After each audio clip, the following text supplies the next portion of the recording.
Hey friends, Allison here. Welcome back to my channel. I have a new project to share with you today that is going inside my December daily.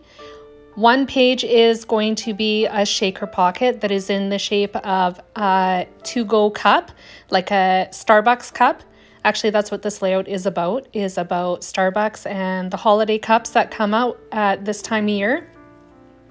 And the other page is actually a pocket page that I cut down. It started off as a 4x6 inch page with two pockets in it that are 4x6.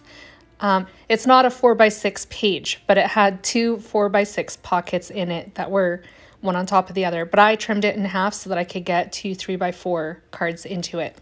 So the pocket page that I'm creating is in the shape of a to-go cup. I cut the to-go cup image with my Cricut just from plain white cardstock. I figure I can use that somewhere else in my album, so I've actually hung on to it and we'll save it for something else. I did throw sequins in it. I did 3 sides, or most of 3 sides, to secure it with my fuse tool, threw some sequins in there, and then used the fuse tool to close it all up. I am throwing some cardstock over top of it, just so it's a little bit easier to see the actual shape of the to-go cup. I used a regular 6x8 page protector to create the shaker pocket. One thing that I would do differently though is I won't cut off the spine of the page protector where the holes are for the hole punch. My plan was to fussy cut it all out just so that it would be strictly the to-go cup. In the end, I decided against it and kind of fudged it up in the process. So it still looks good. The shaker part of it, the actual page protector, could look a lot better because I trimmed things off that shouldn't have been, and it ended up being kind of a hot mess. But not really, because it really turned out and I love the way that it looks.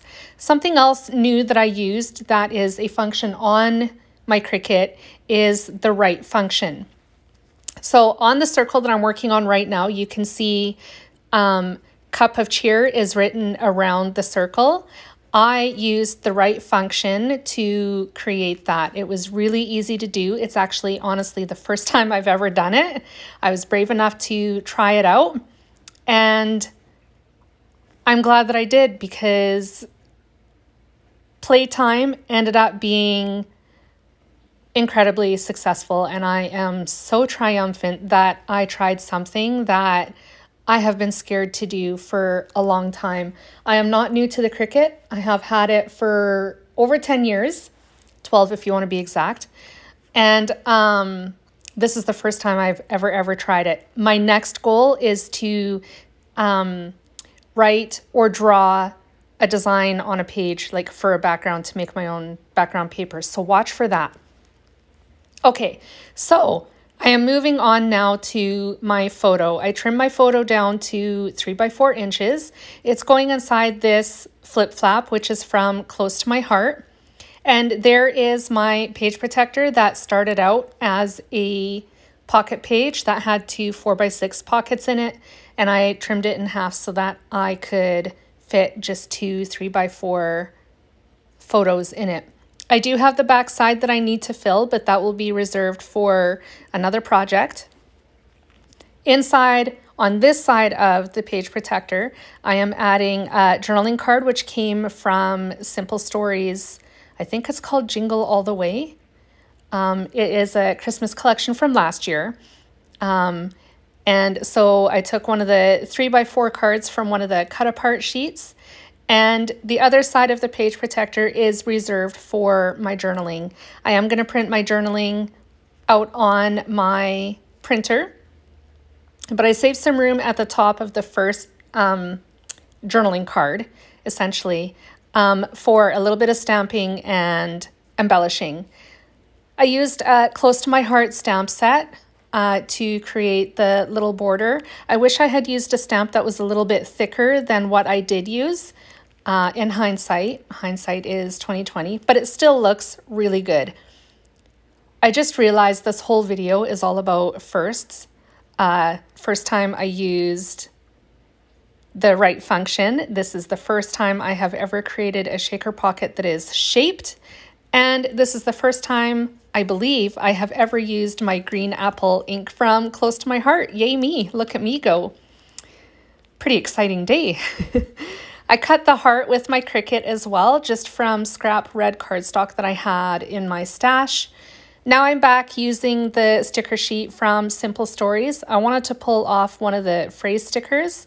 The first one that caught my eye was that red one, but then I caught this one that is more cream colored. And so I pulled that off the sticker sheet and used the cream one instead. The red one that I originally pulled off, I do actually end up using in the end. It is going to be placed over top of my 3x4 inch photo. So now I have gone back to my to-go cup. The cardstock was looking really plain and I wanted to fill it up somehow with a little bit of pattern, but I'd already cut it. So my way around that was to pull out a stamp set and stamp pattern on it. So I turned to my LA Studio pattern block stamp set and pulled off the hearts. And I'm going to stamp that repeatedly on all the white places on the to-go cup just to dress it up a little bit more. Once I've got that done, this page is complete. I had a lot of fun just playing around and trying out new things in today's project. I hope you enjoyed my video as well. Maybe I inspired you. I should mention the shaped shaker pocket was actually inspired by Suzanna Lee. She had done something similar in the past, which she directed me to kindly enough, and it totally inspired this page. So thank you so much to Suzanna Lee for the inspiration originally. If you enjoyed my video, please give me a thumbs up and a like, and I will be back again soon with more creative inspiration. Bye, friends.